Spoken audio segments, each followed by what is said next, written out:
यशोदानन्दन व्रज जनरञ्जन यशोदानन्दन यशोदानन्दन व्रज जनरञ्जन यशोदानन्दन यमुनातीरावनचारि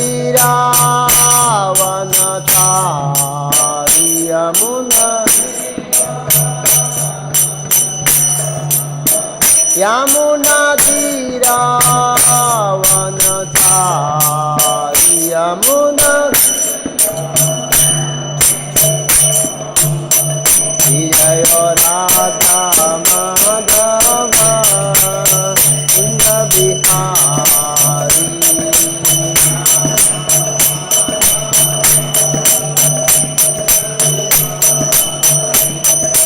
गोपीजन वल्लभ गिरिवरधारी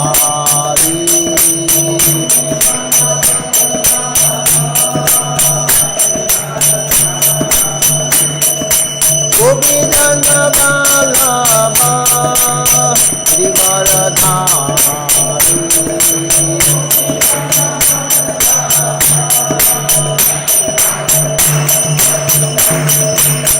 यशोदानन्दन व्रज जनरञ्जन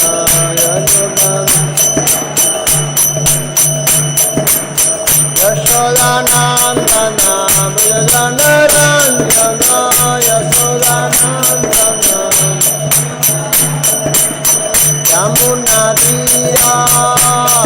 यमुनातीरावनचारि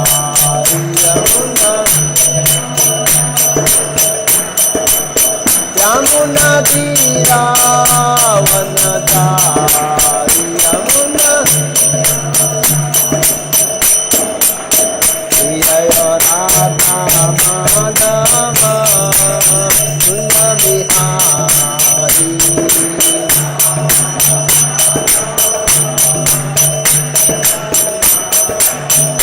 जय राधा माधव कुंज बिहारी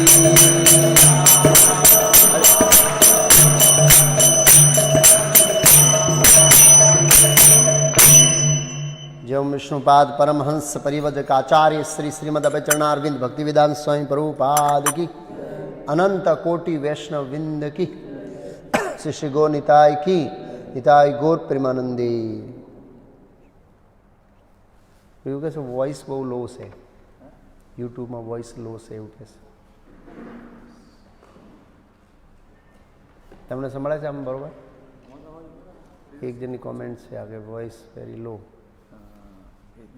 हाँ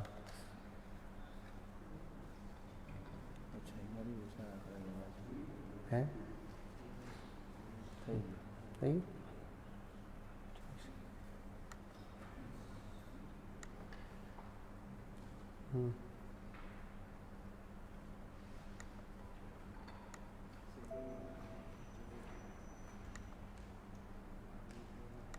बराबर. ओम नमो भगवते वासुदेवाय. ओम नमो भगवते वासुदेवाय. ओम नमो भगवते वासुदेवाय. ओम अज्ञानतिमिरान्धस्य ज्ञानञ्जनशलाकया चक्षुरुन्मीलितं येन तस्मै श्रीगुरुवे नमः. नमो विष्णुपादाय कृष्णपृष्ठाय भूतले श्रीमते भक्तिवेदांत स्वामी नामिने. नमस्ते सारस्वती देवे गौरवाणी प्रचारिणे निर्विशेष शून्यवादी पाश्चात देशताणी रे. श्री कृष्ण चैतन्य प्रभु नित्यानंद श्री अद्वैत गदाधर श्रीवास आदि गौर भक्तवृंद. हरे कृष्णा कृष्णा कृष्णा हरे हरे, हरे राम राम राम हरे हरे. हरे कृष्णा. तो हम पद्धति सर महाभारत पे चर्चा कर रहे हैं अलग अलग दृष्टिकोण से. तो कल थोड़ा डिस्टर्बेंस हो गया था तो थोड़ा रिव्यू दे देता हूँ. कल हमने प्राथमिक चर्चा किया था महाभारत पर परिचय के रूप में, और हम समझे कि महाभारत में 1,00,000 श्लोक है जो मनुष्य पृथ्वी पर और 18 पर्व हैं और 2036 अध्याय हैं। प्रथम अध्याय में सभी पर्वों के नाम और पर्वों का परिचय है, वो उस पर हमने चर्चा किया। उसके बाद महाभारत लिखित रूप में कैसे आई उसके बारे में हमने चर्चा किया, ब्रह्मा जी का आना और गणेश जी का लिखना इत्यादि।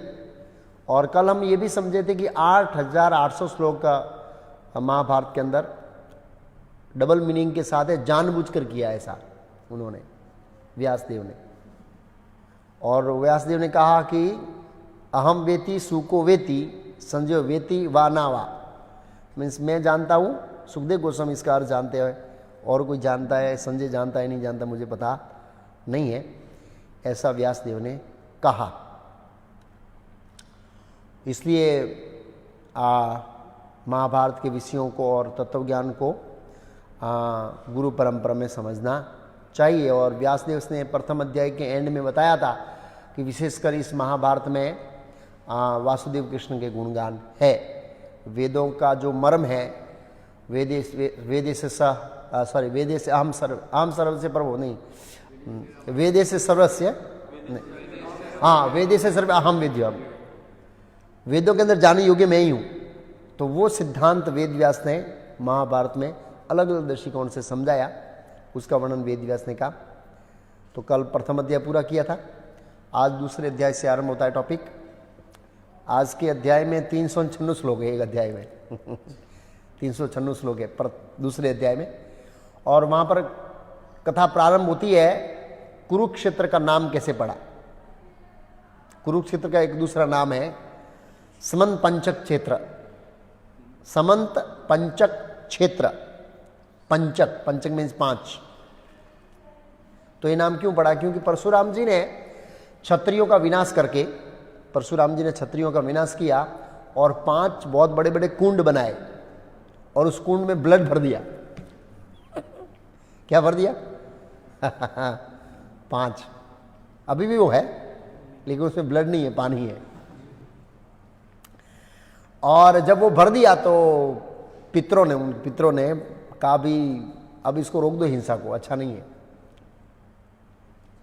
हम प्रसन्न हो गए कि तुमने दुष्ट क्षत्रियों का विनाश किया, इसलिए हम प्रसन्न हैं। तो परशुराम ने कहा अगर आप मुझसे प्रसन्न हैं तो मुझे वरदान दीजिए कि मैंने जितने भी क्षत्रियों को मारा है वो पाप से मुझे मुक्ति मिल जाए। निसंदेह परशुराम ने कोई पाप किया नहीं है, वो तो भगवान के सत्यावेश अवतार है, वो तो पाप कर ही नहीं सकते। लेकिन फिर भी सदाचार के दृष्टिकोण से उन्होंने कहा कि जितना भी क्षत्रियों का मैं विनाश किया उससे मुझे मुक्ति मिल जाए। और जो इन्हें मैं 5 सरोवर बनाया है खून का, वो आगे जाके तीर्थों के रूप में परिवर्तित हो जाए। इसलिए आज भी कुरुक्षेत्र में सरोवर है, मालूम है, बड़े बड़े। गए कोई, मैं बहुत साल पहले गया था। हाँ, बहुत अलग अलग नाम है ना, 4-5 सरोवर का। तो वो वर मांगा था परशुराम ने अपने पितरों से पूरे में कि ये इसके रूप में परिवर्तित जो है तीर्थ के रूप में, तो वो तीर्थ के रूप में परिवर्तित हो गए वहाँ पर। वो तीर्थ स्थान माना जाता पूरा कुरुक्षेत्र। कुरुक्षेत्रम देव यजनम, एक उपनिषद में श्लोक है, कुरुक्षेत्रम देव यजनम। ये पहले से ही तीर्थ भूमि रहा है कुरुक्षेत्र, देव यजनम, देवताओं को यज्ञ करने का स्थान, ऐसा। इसलिए उनका नाम पड़ा समंत पंचक क्षेत्र, उनका एक नाम है। पृथु महाराज ने वहाँ तपस्या की थी, ऐसा भी वर्णन आता है। बहुत सारे ऋषि मुनि तपस्या की स्थल ही है ये, ऐसे। और उसके बाद उन्होंने बताया पूर्वजन की अब आप युद्ध से निवृत्त हो जाइए, और उन्होंने वो युद्ध से निवृत्त हो गए उसके बाद, ऐसे। और ये तीर्थ बन गए। आगे उस अध्याय में वर्णन आता है, कुरुक्षेत्र का वर्णन आया तो प्रश्न आया कि उसमें कितने सैनिक मारे गए, ये था। तो वहाँ पर प्रश्न किया कि एक अक्षणी सेना में कितना रथ दल होता है, अश्वदल होता है और पैदल होता है, और नहीं, रथदल, अश्वदल, पैदल, और तीसरा कौन था ना, वो तो पैदल। हाँ, एक और था रथदल, हाँ अश्वदल घोड़ा, और क्या था, 4 था, हाथी, हथदल, यस हाथी। तो कितनी थी एक अक्षणी सेना में, कितने कितने आते हैं? तो बताया है रथ की संख्या, रथदल 21,870 एक अक्षणी सेना में, 21,870 रथ एक अक्षनी सेना में, इंटू 18 कर दीजिए, 21,870 इंटू 18, तो कितनी सारे रथ होंगे? इतने रथ थे। 1,09,350 पैदल। ये खाली लड़ने वाले हैं, सप्लायर नहीं है, और खाना बनाने वाले नहीं है, कुकिंग वाले इसमें नहीं आए, पानी भरने वाले, कुकिंग वाले, इनका नाम नहीं है, ऑलरेडी फाइटर्स। हाँ, नहीं सीरियसली, नहीं तो 64 करोड़ लोग कैसे होंगे? इसका कैलकुलेशन करेंगे आप तो 64 करोड़ लोग नहीं होंगे, पर महाभारत में लिखा इतने लोग मर गए, तो वो दूसरों सबका कैलकुलेशन हुआ है। फिर जब कोई नहीं रहा तो किचन वाले भी घुस गए युद्ध में। कोई नहीं रहा तो किचन वाले भी आ गए मैदान में, चलो भाई हमारी सेना कम पड़ी, लग जाओ भाई, डबल काम करेंगे, दोनों सेवा करेंगे, युद्ध भी करेंगे, कुकिंग भी करेंगे। ऐसे घुड़सवार, एक अक्षनी सेना में घुड़सवार था 65,619, इतने घुड़सवार थे। और हाथी की संख्या थी 21,870, सेम, रथ और हाथी सेम होता है। कितने सारे हाथी थे? 21,870 एक अक्षनी सेना में, 18 अक्षनी सेना में कितने सारे हाथी होंगे? और भीम तो खाली ऐसे ही मारता था, ये धड़ाम सीधा गया। इतना शक्तिशाली था। और महाराज युधिष्ठिर के पक्ष में 7 अक्षनी सेना थी और दुर्योधन के पक्ष में 11 अक्षनी सेना थी, ऐसे 18 सेना हुई। फिर इस अध्याय में वर्णन आता है सब पर्वों का। सब पर्व मीन्स एक मुख्य पर्व है, जैसे भीष्म पर्व, और उसके अंतर्गत अलग अलग पर्व आते हैं। ऐसे बहुत सारे कई पर्वों का नाम है और इंट्रोडक्शन है, इस पर्व में ये कथा, इस पर्व में ये कथा, और वो अध्याय समाप्त होता है, दूसरा अध्याय। मैं अभी डिटेल में नहीं कहूँगा, संक्षिप्त में कह रहा हूँ। ऐसे दूसरा अध्याय समाप्त हो गया। सब पर्व मीन्स एक एक कथा के रिलेटेड पर्व है, छोटा पर्व। तीसरे अध्याय में वर्णन आता है कि जन्मेजय महाराज को शर्मा, देवताओं की कुतिया, देवताओं की कुतिया है, देवलोक में भी कुत्ते हैं, आप ऐसे मत सुनो, वहाँ कुत्ते नहीं है। हाँ, महाभारत वर्णन है, युधिष्ठिर महाराज कुत्ते को साथ में लेके गए, आपको पता है? हाँ, तो साथ में लेके गए, मतलब वहाँ है तब लेके गए, अकेला कुत्ता क्या करेगा वहाँ? और सारे कुत्ते कुतिया होगी तब जो वो साथ में रहेगा ना, और अकेला क्या करेगा? बराबर है ना, अकेला क्या करेगा बेचारा, बोर हो जाएगा। लेकिन वहाँ थोड़े बहुत उन्नत कुत्ते हैं। हाँ, कुत्ते तो है, हाथी है, वो देखते हैं ना, क्या ये गजेंद्र की कथा में हाथी, तो स्वर्गलोक के साइड में कहीं घटना हुई थी ऐसे। तो वो संस्कृत में बताऊं, साराप की कथा ऐसी है कि जन्मेजय महाराज कुरुक्षेत्र में यज्ञ कर रहे थे अपने 3 भाइयों के साथ। जन्मेजय महाराज के 3 भाई थे। महाराज परीक्षित के 4 पुत्र थे टोटल। महाराज परीक्षित के 4 पुत्र थे, श्रुतसेन, उग्रसेन, भीमसेन और जन्मेजय महाराज। तो ये तीनों भाइयों के साथ यज्ञ कर रहे थे, और देवताओं की जो कुतिया थी शर्मा, उसके पुत्र का नाम है सारमेय। और सारमेय आया वहाँ पर, तो उनके भाइयों ने बराबर उसकी पिटाई की। तो अब यज्ञ स्थल में कुत्ता थोड़ी आ सकता है, वो दूषित कर देगा ना। और उसकी बहुत पिटाई की, तो माँ के सामने जाके रोने लगा। माँ माँ माँ माँ माँ ने पूछा क्या हुआ बेटा? बोला ये जन्मेजय के भाइयों ने मेरा पिटाई किया बराबर जम के। बोला क्यों, तुमने कुछ गलती किया होगा? नहीं, मैं वहाँ गया था, मैंने भविष्य को और देखा नहीं, चाटा नहीं, कुछ नहीं किया, खाली गया था मैं। मतलब मूर्ख, गया क्यों तू? हैं, तेरे को नहीं जाना चाहिए। यज्ञ जैसी स्थान में, पवित्र स्थान में है तो अपवित्र करेगा तुम, वो तेरी प्रेजेंट के कारण ही वो अपवित्र हो गया। कुत्ता आएगा यहाँ बोलेगा मैं खाली मैं देखूंगा नहीं, आऊँगा अंदर, तो मारेंगे ना उसको, थोड़े हेलो करेंगे उसको। तो वो शर्मा आई और परीक्षित महाराज को बोला, सॉरी जन्मेजय महाराज को बोला कि आप लोगों ने मेरे पुत्र के साथ अन्याय किया है, और उसने कुछ चाटा नहीं, देखा नहीं, खाली आया तो उसमें आपको मार दिया। तो उन्होंने कुछ जवाब नहीं दिया। तो बोला आपके ऊपर अचानक आपत्ति आएगी। अचानक मतलब सडनली कोई आपत्ति आ जाएगी, ऐसा वो श्राप देकर चली गई। अब ये यज्ञ पूरा हुआ तो जन्मेजय महाराज थोड़े विचलित हो गए कि क्या करना है। तब वो क्या किए, आगे आएगा वर्णन की वो वापस हस्तिनापुर आए, और एक दिन जंगल में शिकार करने के लिए गया था। तो श्रुतदेव नाम के बहुत बड़े महात्मा ऋषि थे, पावरफुल ऋषि थे। उसका पुत्र बहुत विद्वत्ता में और पवित्रता में बहुत शक्तिशाली था। उनको कहा कि आप मेरे लिए यज्ञ करिए और मेरे को ऐसा श्राप है उसका निवारण कीजिए। तो बोला मैं तो नहीं आऊँगा, लेकिन मेरा पुत्र है, शिवजी के सिवाय किसी भी सांप को निष्कासित कर, मीन्स फ्री कर देगा आपको। शिवजी के सिवाय किसी का भी साप है उससे आपको मुक्त कर देगा, लेकिन उसकी एक पॉलिसी है। ब्राह्मण कोई कुछ मांगेगा तो वो ब्राह्मण को मना नहीं करेगा। अगर आपको ये पॉलिसी स्वीकार है तो वो आपके यज्ञ करने के लिए ब्राह्मण बन जाएंगे। तो उन्होंने कहा नहीं कोई बात नहीं। और जन्मेजय महाराज ब्राह्मणों को रिस्पेक्ट देते थे, ब्राह्मणों को बहुत महान भक्त थे ब्राह्मणों के ऐसे। उसके बाद आगे कथा आती है 4 शिष्यों की, बहुत महत्वपूर्ण कथा है। 4 शिष्यों, गुरु की आज्ञा पालन करने का क्या फल होता है, बहुत महत्वपूर्ण शिक्षा है। और आध्यात्मिक जीवन में आगे बढ़ने के लिए गुरु का आज्ञा का पालन बहुत महत्वपूर्ण है। और गुरु की आज्ञा का पालन किस तरह होना चाहिए ये 4 शिष्यों से सीखना है। उसकी कथा महाभारत के बिगिनिंग में आती है, 3रे अध्याय से शुरू होती है वो कथा। तो कथा ऐसी है कि धौम्य नाम के एक महर्षि थे। धौम्य मीन्स वो पांडवों के कुलगुरु नहीं, आदि धौम्य लिखा है, वो दूसरे धौम्य थे। एग्जैक्ट पता नहीं, लेकिन जहां तक मैं समझता हूं ये धौम्य दूसरे हैं, वो धौम्य ये नहीं है। ऋषि थे, उनके गुरुकुल में थे और कई सारे उनके गुरुकुल में बच्चे थे। तो मीन्स जैसे जैसे शिष्य लोग का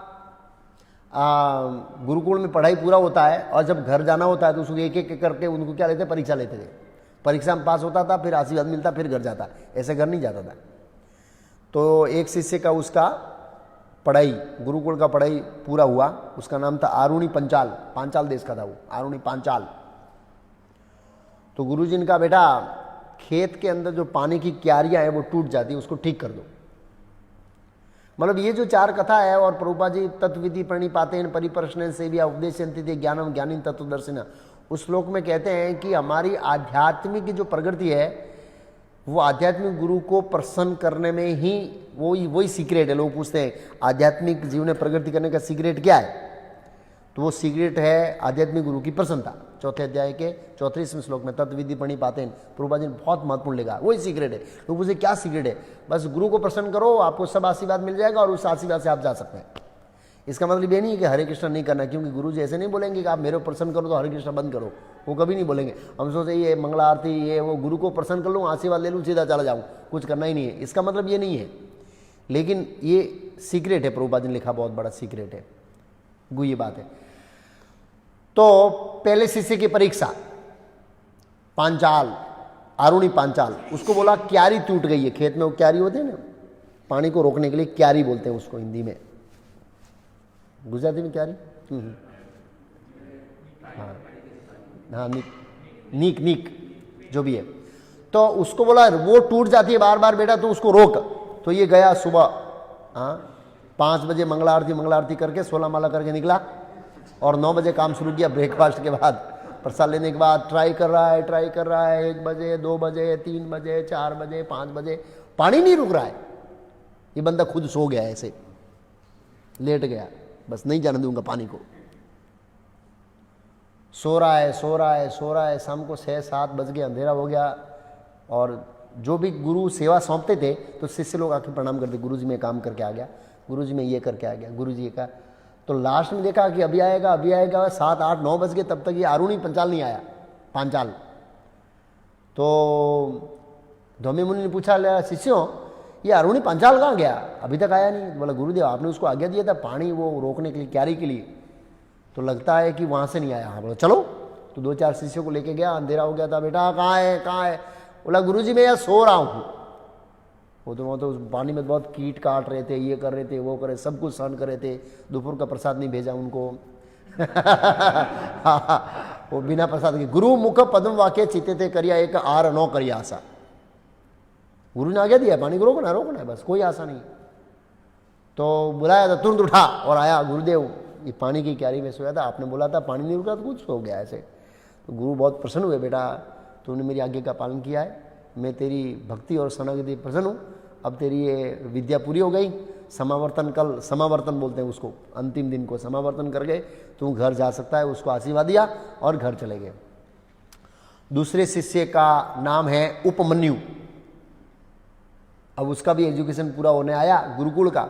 उसको बोला बेटा अभी आज से तुमकी सेवा चेंज हो रही है, आज से तेरे को गाय चराना है। क्या चराना है? गाय चराने की सेवा दिया। क्या चराने की सेवा दिया? गाय चराया चराया, रोज शाम को बोलता है गुरु जी आ गया हो, सब गायों को लेकर आ गया। सुबह जाता है, गुरु को प्रणाम करके शाम को आता है, हाजिरी भरना, हाजिरी भरना मतलब गुरु को प्रणाम करके अपने काम में जाना है। ऐसे ये रूटीन शेड्यूल था उनका। तो 5-6 दिन के बाद देखा कि ये उपमन्यु बड़ा हट्टा मट्टा हो रहा है। बेटा तुम क्या खाता है, इतना मोटा हो रहा है?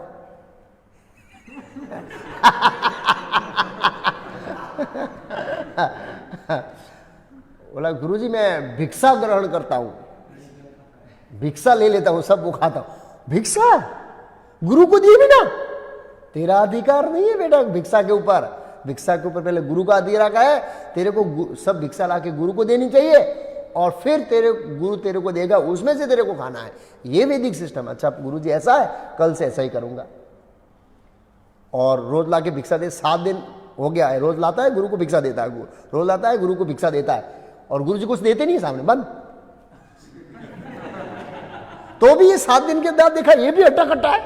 अरे 7 दिन हो गया है, मैं तेरी भिक्षा सारी ले लेता हूं, अभी तू हट्टा कट्टा क्या खाता? बोला दूसरी बार भिक्षा मांगता हूं।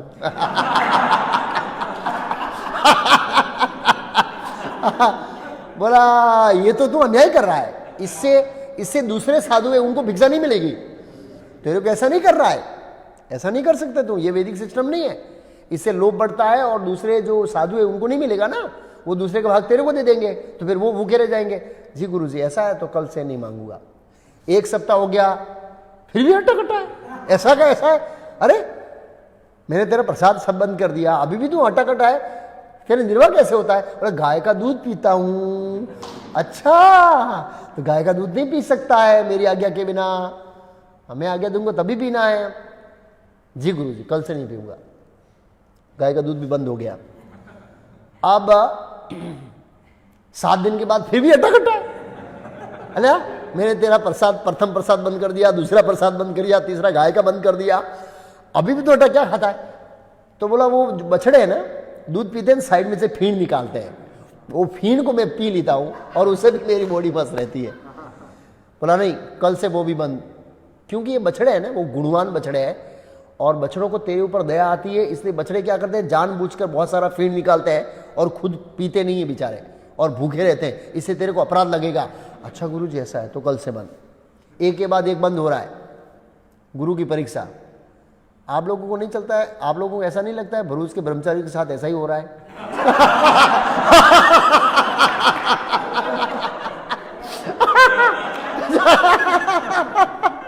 विंध्याचल चंद्र मुनि आया अभी नहीं, जो पहले अठवाड़ी में एक बार स्वीट होती थी ब्रह्मचारियों के लिए, बंद हो गई।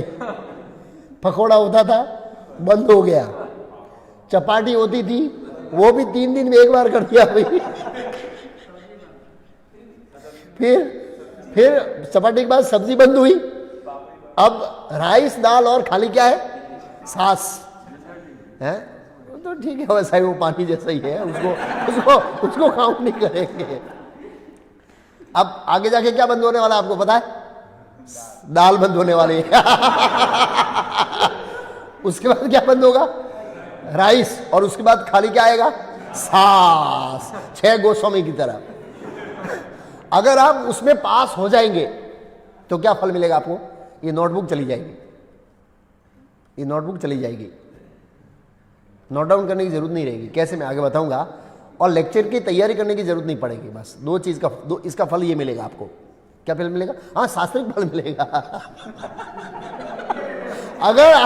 अगर आप लोग सास में भी टिके रहे और परीक्षा में पास हो गए तो गुरुजी का आशीर्वाद मिलेगा। अच्छा फिर क्या हुआ? अब ये भी बंद कर दिया। अब जिस दिन ये बंद किया तो एक दिन तो भाई टिका रहा कैसे भी कैसे करके, आया गुरु को प्रणाम किया, गुरु ने देखा अभी भी अट्टा कट्टा तो है, इतना फर्क नहीं पड़ा है। दूसरे दिन बंदा आया ही नहीं। शाम हो गई, आया नहीं। गुरु ने पूछा शिष्यों की उपमन्यु क्यों नहीं आया? क्या हुआ उपमन्यु का? तो बोला गुरुजी आपने तो गायों चराने के लिए भेजा था। तो गुरु ने धौम्य मुनि देखा कि मैंने उसके साथ सब आहार सभी स्टेज के बंद कर दिए, ऐसा लगता है वो नाराज हो गया है, इसलिए नहीं आया। लेकिन स्थिति दूसरी हो गई। स्थिति ऐसी हुई कि उसका वो भूख लगी थी बहुत जबरदस्त, उसने आंकड़े के पान खा लिए। आंकड़े को हिंदी में क्या बोलेंगे पता नहीं है। आंकड़ा, आक आक जिसको, हाँ हनुमान, और उसमें दूध जैसा हो, उसका रस दूध जैसा होता है। हाँ, और वो आके पान खाए ना, उसके अंदर एकदम तीखास और बहुत जहरीला जैसा होता है। उसके फूल नहीं खाने चाहिए, उसके अंदर पत्ता। हाँ हाँ, आक, हनुमान जी का हार बनाते उसमें से, उसके फूलों में से जो भी है। तो आंकड़े के पान खाए और पेट के अंदर इतनी जलन हुई और रोशनी चली गई और बंदा गिर गया कुएं में। वो उपमन्यु कुएं में गिर गया। तो शाम को ये सब आए और ढूंढने, बेटा कहाँ है तू बेटा? बोला गुरुदेव कुएं में पड़ा हूं। कुएं में पड़ा? क्या हुआ? बस भूख लगी थी गुरु महाराज, मैंने तो आंकड़े खा लिए। ऐसे नहीं बोला कि आपने मेरा सब बंद कर दिया इसलिए मेरा ऐसा हुआ, ऐसा नहीं बोला। बोला भूख लगी थी, मैंने आंकड़े खा लिए और आंख की रोशनी चली गई। तो गुरु जी ने कहा एक काम करो, अश्विनी कुमार देवताओं के वैद्य है, डॉक्टर, वो तेरी रोशनी वापस दे सकते हैं, उनका आराधना करो, आराधना में स्तुति करो। तो ऋग्वेदों से उन्होंने स्तुति किया, ऋग्वेद से बहुत अच्छे श्लोकों में उन्होंने स्तुति किया। वो तो पढ़ाया था, उसको सब शास्त्रों का ज्ञान था। स्तुति किया और उसके बाद 4 कुमार प्रकट हुए कुएं में। अश्विनी कुमार, सॉरी अश्विनी कुमार देवताओं के वैद्य प्रकट हुए और उन्होंने कहा हम तुम्हारी स्तुति से बहुत प्रसन्न है, हम एक पूड़ा लेके आए। पूड़ा 2 दिन पहले बनाया था ना, वो क्या था? ऐसे पूड़ा जैसा, हांडवा जैसा वो हांडवा जैसा कुछ लेके आए और कहा खा लो, तुम्हारे यहां ठीक हो। नहीं, गुरु जी को ऑफर करो ऊपर पहले। गुरु जी को ऑफर किया। अब तो उसकी बुद्धि ठिकाने आई कि सब कुछ गुरु को ऑफर करना पड़ेगा। बोला नहीं नहीं, तुम्हारे गुरु ने भी एक बार ऐसा हुआ था, उन्होंने अपने गुरु को अर्पण किए भी नहीं खाया। बोला वो खा सकते हैं, खाया होगा नहीं खाया होगा मुझे पता नहीं, मैं तो गुरु जी के अर्पण किए बिना कुछ भी नहीं खाऊंगा। तो अश्विनी कुमारों ने कहा कि हम तुम्हारी गुरुनिष्ठ भक्ति से प्रसन्न है, तुम्हारे गुरु के प्रति जो निष्ठा है उससे बहुत प्रसन्न है। तेरे दांत सोने के हो जाए और तुम्हारी दृष्टि वापस मिल जाए, सीधा बात। और आके सीधा गुरु को प्रणाम किया उन्होंने, शिष्य ने। और गुरु बहुत प्रसन्न हुए, बेटा तुम्हारी जो शरणागति है उससे मैं प्रसन्न हूं और मेरी कृपा से तेरे हृदय में समस्त धर्मशास्त्र, अर्थशास्त्र और आध्यात्मिक शास्त्र का ज्ञान प्रकाशित हो जाए। कौन सा ज्ञान प्रकाशित हो जाए तुम्हारे हृदय में? धर्मशास्त्र, अर्थशास्त्र, आध्यात्मिक शास्त्र, सभी शास्त्रों का ज्ञान तेरे हृदय में प्रकाशित हो जाए। सभी श्लोक सेट हो जाएगा, जो निकाले फट बोल सकते हैं। ये नोट डाउन करने की जरूरत नहीं है। हम भी ऐसा आशीर्वाद चाहते हैं, लेकिन हम ऐसी परीक्षा में पास नहीं हो पाएंगे, ये तकलीफ है। सांस पर रह नहीं पाएंगे हम लोग। रह पाएंगे? मुश्किल है। जो भी है, तो उन्होंने आशीर्वाद दिया। और ये शास्त्रों का स्टेटमेंट है, यस्य देवे परा भक्ति यथा देवे तथा गुरु। जिनको गुरु और भगवान में पूर्ण निष्ठा होती है, उसके हृदय में वैदिक साहित्य का एसेंस अपने आप प्रकट हो जाता है। पूरा वैदिक साहित्य का एसेंस, सार समझ में आ जाता है, उसको हृदय में प्रकाशित हो जाता है वो ज्ञान, दिव्य ज्ञान हृदय प्रकाशित। ऐसा है क्योंकि उन्होंने गुरु मुख बंधवा के चित्ते ते करिया एक आहार ना करिया सा, तो गुरु ने मना किया तो नहीं खाया, तो नहीं खाया ऐसा। तो ये दूसरे शिष्य की कथा है और वो वेदों का ज्ञान सब हृदय में प्रकाशित करके घर चला गया। तीसरे शिष्य है जिसका नाम है वेद। 2 की परीक्षा हो गई, 2 फर्स्ट क्लास पास हो गए, अब तीसरा है वेद। वेद को कहा बेटा अब तेरा ये गुरुकुल में टीचिंग पूरा है, तुम मेरे घर पे आ जाओ घर का काम करने के लिए, कोई नहीं है तो घर का काम करो। तो मिस वो गुरुकुल अलग था और घर अलग था, तो घर के पास रहने लगे और गुरु के घर के काम करने लगे। तो हमेशा सेवा में व्यस्त रहो, इससे तेरा कल्याण होगा। भारी भारी सेवा कराया, गधे की तरह से उठाया सब सामान, खाली खाली उठवाया, नहीं पड़ा इधर करो इधर करो इधर करो इधर करो, जो ये XYZ। और उसको ये सेवा कराया बहुत भर, बिना खाए पिए, दिया तो खाया, नहीं खाया तो खाया, याद आया तो बोला, कुछ भी आशा बिना उन्होंने बहुत जबरदस्त सेवा किया। और कोई ऐसे उसको गिल्टी फीलिंग नहीं हुआ कि गुरुजी मेरे साथ ऐसी सेवा क्यों करा रहे हैं। और प्रसन्न मन से सेवा कर रहा था। और गुरुजी ने देखा कि ये बहुत हृदय से सेवा कर रहा है, तो उन्होंने उसको आशीर्वाद दिया कि जाओ, अब तुम्हारा एजुकेशन पूरा हो गया, मेरी कृपा से तुम्हें शास्त्रों का ज्ञान होगा और तुम अपने आध्यात्मिक जीवन में प्रगति कर सकोगे। फिर वो जाके घर में उन्होंने विवाह किया और वो भी एक आचार्य बन गए। उन्होंने भी गुरुकुल खोला, गुरुकुल के आचार्य लिखा आचार्य वेद, उसके भी बहुत सारे शिष्य थे। और ऐसे ही सेम ये वैदिक ट्रेडिशनल है, स्वाभाविक रूप से गुरु शिष्य की परीक्षा लेते हैं। रामानुचार्य के शिष्यों को देखिए, रामानुचार्य ने क्या क्या परीक्षा लिया था। एक कौन था जिसको भेज दिया था किसी के घर में काम करने के लिए, बहुत बड़ा विद्वान पंडित, क्या नाम उनका, रामानुचार्य के शिष्य था, बहुत बड़ा विद्वान पंडित था। दासराज नहीं, दासराज नहीं, दासराज तो वो थे, नहीं दासराज था, बहुत बड़े विद्वान पंडित थे। और किसी को बोले तुम इसके घर में काम करो, तब उसके गांव में एक मायावादी आया, उसको डिफीट किया, तब पता लगा ये तो बहुत बड़ी विद्वान व्यक्ति है। दासराज, दासरथी, दासरथी समथिंग। तो ऐसे बड़े बड़े विद्वान पंडितों को ऐसा सेवा करवाया और वो निम्र भाव से करते थे, तो इससे गुरु का आशीर्वाद मिलता था ऐसे। तो उन्होंने भी गुरुकुल खोला और उन्होंने ऐसे ही सेम सिस्टम एवं परंपरा प्राप्तम इदम राजऋषियो विदु, सेम टीचिंग और सेम ज्ञान और सेम परीक्षा। सेम परीक्षा मतलब यही परीक्षा लेने के बाद शिष्य को आशीर्वाद देके घर भेजना। तो वो एक शिष्य था, उसका नाम उतंग, उतंग शिष्य था उनका नाम। और उतंग की गुरु भक्ति बहुत जबरदस्त है। तो एक बार वेद आचार्य को जन्मेजय महाराज यज्ञ करने के लिए ले गए, आचार्य वेद को, और एक पौष्य नाम के राजा थे वो भी ले गए। तो वो लंबे समय के लिए बाहर गए। तो उतंग को बोला कि हे उतंग, मेरे घर में मेरी गैर मौजूदगी में जो कोई वस्तु की कमी पड़ जाए तो वो तेरे को पूर्ति करना है। मेरा प्रेजेंट के कारण जो मैं पूर्ति करता था उसकी जगह तुझे पूर्ति करना है वो कार्य, मेरी गैर मौजूदगी में सब घर का ध्यान रखना है। और चले गए, काफ़ी दिन तक, महीनों महीनों तक नहीं आए। तो कुछ दिन के बाद वो घर में जो माताएं थी, गुरु सेवा कर रही थी, उन्होंने आके बताया उतंग को कि तुम्हारी गुरु पत्नी है वो रजबला हुई है और उसका जो ऋतुकाल निष्फल ना हो जाए इसलिए इसका कुछ उपाय करो, क्योंकि गुरु ने बोला मेरी आपूर्ति तुम कर देना। तो उतंग ने कहा ये पाप वाला काम मैं नहीं करूँगा, गुरु ने मुझे ऐसा पाप करने का आदेश नहीं दिया है मुझे ऐसे करके मना किया उन्होंने। फिर काफ़ी दिन के बाद आचार्य वेद आया, उनको ये घटना बताई कि ये परिस्थिति हुई, हमको ऐसे उनको बोला, उनको इन्हें ये जवाब दिया। तो वो प्रसन्न हुए, वो परीक्षा था एक एक्चुअली उनका, वो प्रसन्न हुए और वर दिया, आशीर्वाद दिया। फिर भी उतंग ने पूछा गुरुदेव मैं आपको क्या दक्षिणा दे सकता हूं जाने से पहले, क्योंकि बिना दक्षिणा दिए शिष्य को नहीं जाना चाहिए। और उतंग एक श्लोक बोलता है, उसमें कहते हैं जो अधर्मपूर्वक अध्यापन या उपदेश करते हैं, अधर्मपूर्वक, और जो अधर्मपूर्वक प्रश्न पूछते हैं या अध्ययन करते हैं, उन दोनों की दुर्गति होती है। अगर शिष्य दक्षिणा गुरु दक्षिणा दिए बिना जाता है तो अधर्म है, और गुरु शास्त्र के अनुसार नहीं पढ़ाता है तो वो अधर्म है। तो उन्होंने ऐसा उतंग ने बोला। ये दोनों का कर्तव्य बनता है एक दूसरे के प्रति, शिष्य को गुरु दक्षिणा देना चाहिए और गुरु को शास्त्रों के अनुसार पढ़ाना चाहिए, तभी शिक्षाओं का तालमेल होता है।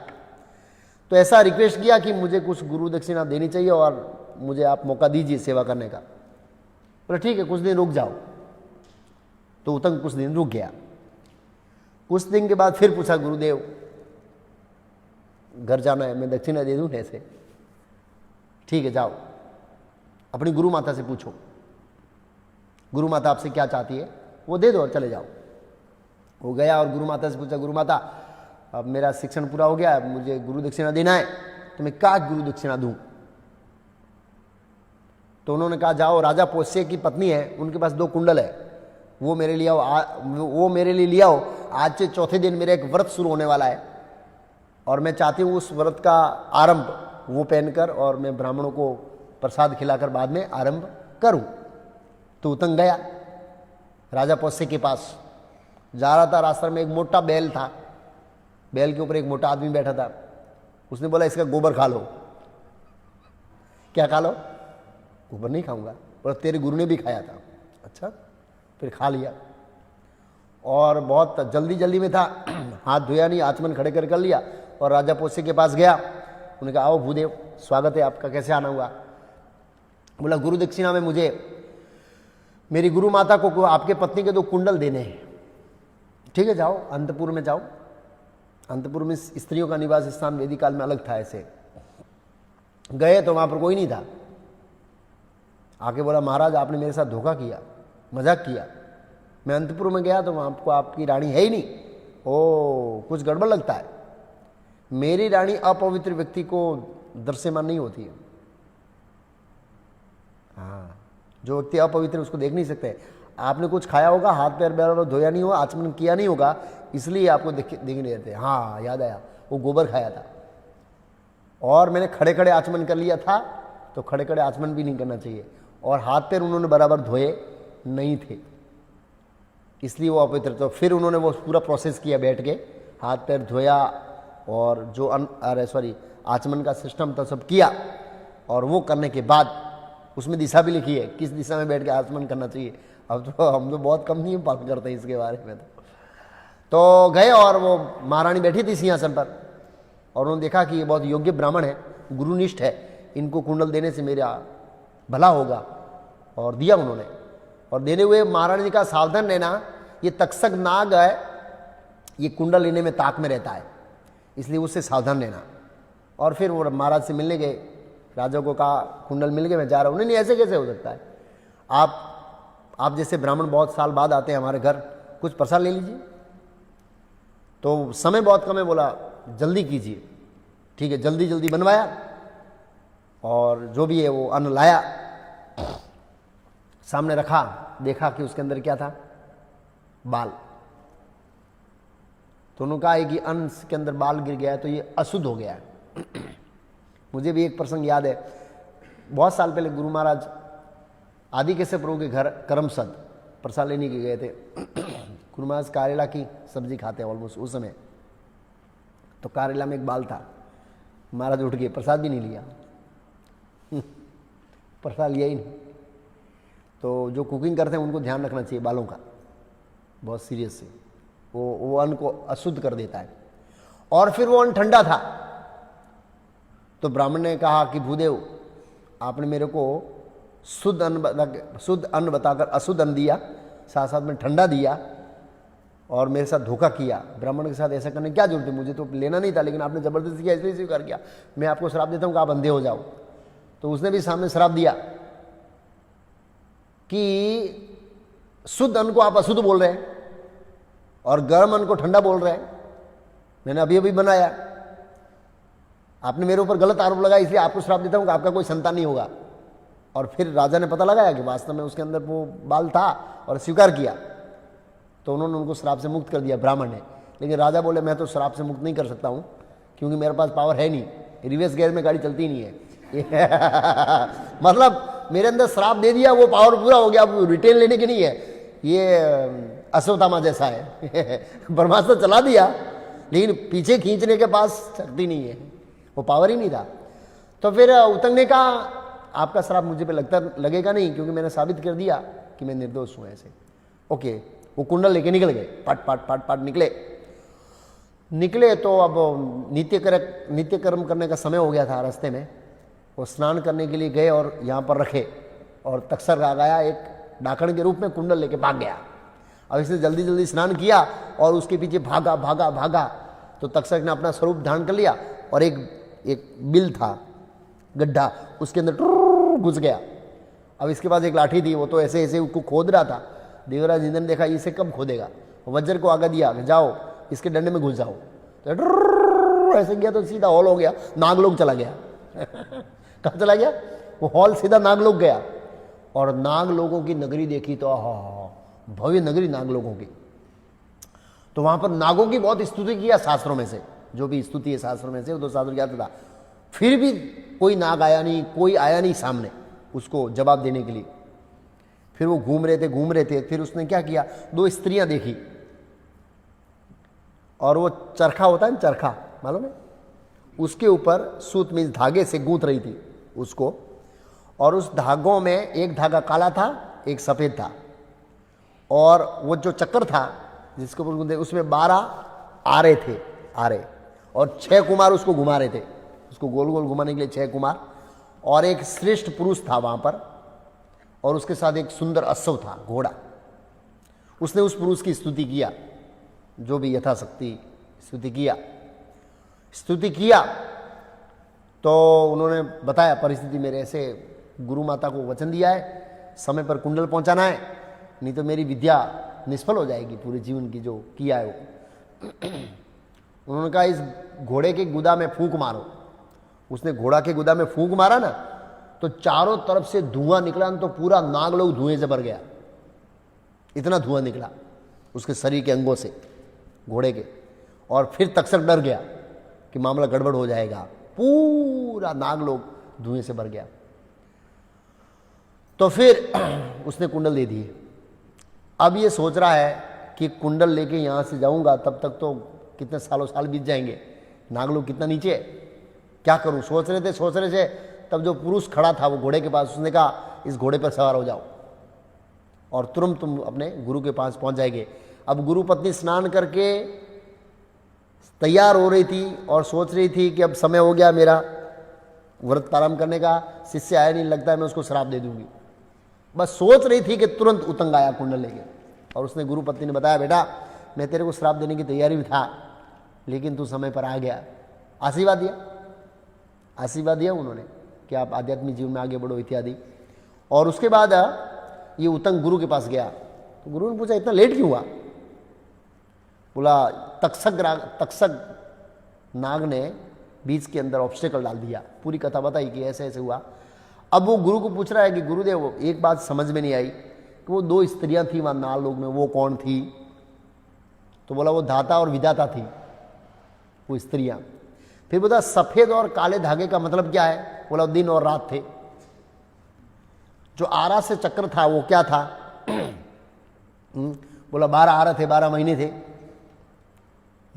6 कुमार में 6 ऋतु, टोटल 6 ऋतु। हम तो ऐसे 3 समझते, लेकिन टोटल 6 है, 6 ऋतु।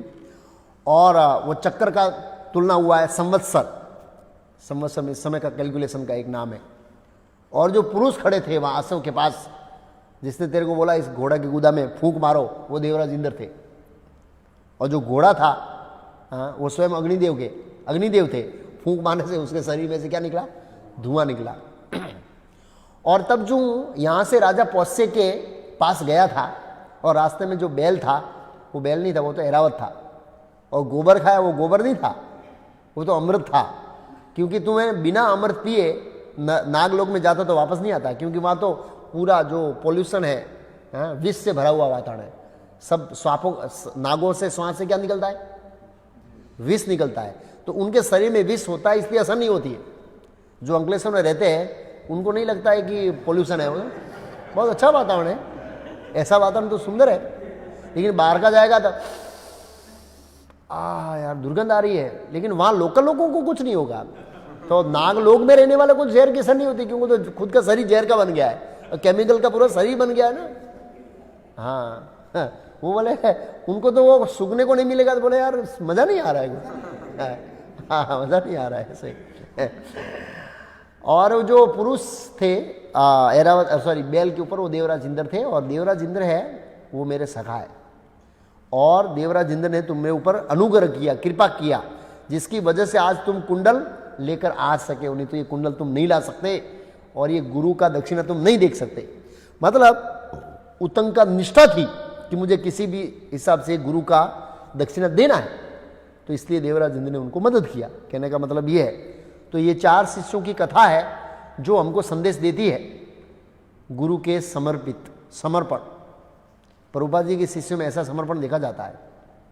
गुरु मुख पद्म वाक्य चिते ते करिया एक आर ना करिया सा। मेरे ख्याल से तेजस प्रभु का भी एक प्रसंग है।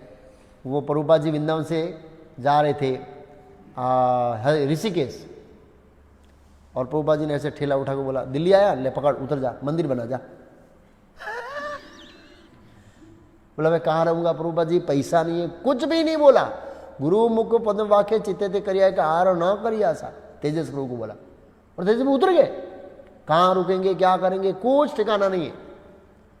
और हम होते थे क्या करते, बुक डिसीजन करने यहाँ जाना, ओ प्रभु मैं किसके वहाँ रुकेंगे हम लोग, क्या व्यवस्था होगी, बड़ा कठिन होता है नहीं बहुत टेंशन में आ जाते हैं। और ये लोग पूरा गुरु ने आज्ञा दिया है। आज निसंदेह परम पूज्य गोपाल कृष्ण महाराज बाद में सब उठाया, लेकिन बेस तो तेजस्वी बनाया पूरा दिल्ली का, बहुत मेहनत किया उन्होंने। प्रभुपाद जी के समय से उठा रहे हैं दिल्ली को, बाद में परम पूज्य गोपाल कृष्ण महाराज वहाँ गए और सब ये खड़ा किया, लेकिन बेस तो उन्होंने बनाया, बहुत मेहनत किया उसको बनाने के लिए। बस ऐसे ही प्रभुपाद ने खिला के दे दिया उनको। कई बार ऐसे बोलते चलते चलते तू इधर चलाओ, तू इधर चले जाओ, और वो 5-6 कपल को लंदन भेज दिया। कोई किसी का रहने ठिकाना नहीं है, कहाँ पर पहुँचे उसका हिस्ट्री देखो ना आप, तो रियली जबरदस्त गुरु भक्ति। तो ये प्रभुपाद जी के लिए इतने समर्पित थे, इसलिए इनकी आध्यात्मिक प्रगति हुई। बाकी भक्ति का ज्ञान और भक्ति की शक्ति से नहीं, प्रभुपाद जी की कृपा से, प्रभुपाद जी से इनकी इतनी प्रगति हुई। आज हमारा दिन प्रतिदिन क्या है, गुरु के प्रति समर्पण कम हो रहा है। हम कंफर्ट जोन में जीना चाहते हैं, हम अपने कंफर्ट जोन से बाहर निकलना नहीं चाहते हैं, इसलिए हमको कृपा नहीं मिल रही है। लेकिन ये तो क्या है, जो विदेशी लोग हैं, जो भी प्रभुपाद शिष्य हैं, जो भी भारतीय जो भी है, वो सब प्रभुपाद जी की आज्ञा पालन करने के लिए बहुत तत्पर थे। तो ये बहुत महत्वपूर्ण है गुरु को प्रसन्न करना। यस्य प्रसाद भगवत प्रसाद यस्य अप्रसाद न गति कुतोपि, ऐसा सिद्धांत हम शास्त्रों से समझते हैं, और वैदिक शास्त्र इतिहासों से भरा पड़ा है गुरु को प्रसन्न करना। महाभारत में पहली कथा आती है कि जब ये करेंगे तो आप आध्यात्मिक जीवन में आगे बढ़ सकते हैं एक्चुअली ऐसे। तो फिर उनको जाने की आज्ञा देते हैं उतंग को, और उतंग घर चला जाता है, उसको आशीर्वाद देते हैं, तू आध्यात्मिक जीवन में प्रगति करेगा, तेरा कल्याण होगा। और इस तरह तीसरा अध्याय पूरा होता है महाभारत का। अभी तक हम तीसरे अध्याय में पहुंचे हैं, 2036 अध्याय है बहुत ज़्यादा शॉर्टकट करना पड़ेगा ऐसे, जो भी है। ये स्टोरी थोड़ी हमारे लिए बहुत आध्यात्मिक जीवन के लिए बहुत महत्वपूर्ण थी कि गुरु की आज्ञा कैसे पालन करना है उसके लिए। और फिर श्लोक संख्या अध्याय 4, 5, 6, 7 4 अध्याय में भृगुवंशी ब्राह्मणों का वंश का वर्णन है, तो वो हमको इतना हमारे लिए महत्वपूर्ण नहीं है, इसलिए डिस्कस नहीं करेंगे। भृगुवंशी ब्राह्मणों का वर्णन है, और उसके अंदर एक प्रसंग है कि अग्नि को श्राप मिला सर्वभक्षी होने का। सर्वभक्षी मतलब जो आएगा तू खा जाएगा, इसलिए वो मुर्दे को जलाते हैं वही खाता है, और यज्ञ में आहुति देते हैं वो भी खाता है। वो भृगु मुनि ने श्राप दिया था, एक प्रसंग ऐसा खड़ा हो गया। इसलिए भृगु मुनि के आश्रम पर एक राक्षस आया था उसकी पत्नी का हरण करने के लिए, और अग्निदेव यज्ञ चल रहा था। अग्निदेव को पूछा, सच बता ये कौन है, किसकी पत्नी है। उसमें कंट्रोवर्सी हो गई थी थोड़ी। पुलोमा, असुर का नाम पुलोमा और भृगु मुनि की पत्नी का नाम पुलोमा दोनों का, तो उसमें थोड़ा कुछ डिस्टर्ब कंट्रोवर्सी हो गया। इसके कारण अग्नि ने सत्य बोल दिया, बोला मैं सत्य नहीं बोल सकूँ, मेरा अस्तित्व क्या है, मैं सत्य बोलना ही मेरा अस्तित्व है। और भृगु मुनि बोला कि तुम मेरी पत्नी का हरण हो रहा है, तुमने सत्य क्यों बोला, इसलिए मैं तेरे को श्राप देता हूँ कि तुम सर्वभक्षी होगा। फिर ये लड़कर ब्रह्मा जी के पास गए, अग्नि ने सब आहुति लेना बंद कर दिया, क्योंकि अग्नि का काम क्या है, हम यहाँ से आहुति देते हैं इंद्राय स्वा, वहाँ इंद्र को खाना मिलता है, इसने सप्लाई बंद कर दिया सब देवताओं का, किसी को खाना नहीं मिलेगा। हाँ तो सब ढीले पड़ गए। तो ब्रह्मा जी ने फिर उनका ऑप्शन दिया कि कैसे तुम सर्वभक्षी भी हो और कैसे तुम सर्वभक्षी नहीं हो। तो वहाँ पर वो कथा पूरी होती है। फिर आगे वर्णन आता है, भृगु वंश में एक जरत्कारु नाम का ब्राह्मण होता है, और उसका विवाह वासुकी की बहन से होता है, और उससे आस्तिक का जन्म होता है। आस्तिक नाम के ब्राह्मण का जन्म होता है। भृगुवंशी ब्राह्मण था जो जन्मेजय यज्ञ में सर्पों को बचाता है। जन्मेजय महाराज ने सर्प यज्ञ किया था, सब सर्पों को मारने का प्लान किया, हाँ सब सर्पों को। तो कब, तो उतंग वहां से निकला जब गुरु का आशीर्वाद मिल गया उनको, उतंग को। तो उतंग ने क्या किया, सीधा हस्तिनापुर गया। किसको मिला, जन्मेजय महाराज को। क्या बताया उसको, गुरु भक्ति के अंदर दक्षिणा देने में टक्संग ने बाधा डाली, तो उसने फिक्स किया मैं तक्षक को दंड दूंगा। और उस दंड देने का माध्यम किसको बनाया, जन्मेजय महाराज। क्यों, उनके पिता को डसा था। तो जाके अब जन्मेजय महाराज तक्षशिला राज्य जीत के आए थे, और उनका ग्लोरिफिकेशन हो रहा था, ये पहुंचे। उन्होंने बताया कि अच्छा है आप ये बड़े बड़े राज्य जीते, लेकिन जो आपको काम करना चाहिए वो तो करते नहीं है, जो नहीं करना चाहिए वो कर रहे हैं। बोला ब्राह्मण देव मैं क्षत्रिय हूँ, राज्य का पालन कर रहा हूँ, वो मेरे लिए महत्वपूर्ण कार्य है, उससे कोई महत्वपूर्ण कार्य है मेरे लिए? हाँ बोला है ना, मेरे पास है। क्या है? बोला तक्षक सहित सर्पों की जाति को नाश करना। बोला क्यों? अरे आपके पिताजी को डंक मारा था, आपके पिताजी राजा ऋषियों के वंश को रक्षा करने वाले थे, ऋषि मुनियों के आश्रय थे, ब्राह्मणों के आश्रय थे। ऐसे महान और निस्वार्थी राजा का इस दुष्ट ने डंक दिया और ये अभी घमंडी होकर घूम रहा है, बिना काम के लोगों को परेशान करता है। अब इसको होम देना चाहिए और पूरी सर्प जाति को होम देना चाहिए। तो उनकी क्रोध की अग्नि के ऊपर घी के जैसा काम किया उतंका शब्दों का, और मारा तैयार हो गया। और फिर बाद में उनके मंत्रियों ने बताया कैसे आपके पिताजी को तक्षक नाग ने डस दिया, तो तैयार हो गए सर्प यज्ञ के लिए। और फिर आगे वर्णन आता है कि उस सर्प यज्ञ में से ब्राह्मणों को उस सर्प यज्ञ में से कुछ सर्पों को बचाने के लिए, कुछ सर्पों को मतलब कुछ सर्पों ने तो सर्पों की माता कद्रू, उन्होंने स्वयं श्राप दिया था कि आप सब लोग जन्मेजय की सर्प यज्ञ में मरेंगे, श्राप दिया था। आगे आज कथा हम नहीं सुनेंगे, कल सुनेंगे कि उसने श्राप दिया था कि आप सब लोग जन्मेजय के यज्ञ में मरेंगे। लेकिन आस्तिक नाम का जो ब्राह्मण का बच्चा था वो, उसने तक्षक को बचा लिया और बाकी के सर्पों को बचा लिया। तो परमात्मा ऐसा सेटिंग करते कई बार, जिसको मरना होता है इतने मरने देते, जब बचाना होता है ऐसा कोई बीच में आ जाता है। जैसे अभी कोरोना वायरस है, ये दवा ढूंढ रहे हैं नहीं मिल रही है। क्यों? भगवान इतने लोगों को मारना चाहते हैं। जब मारने का कोटा भगवान का पूरा हो जाएगा, फटाक दिन दवा बता देंगे, ले ये दवा है। हाँ ऐसे ही होगा।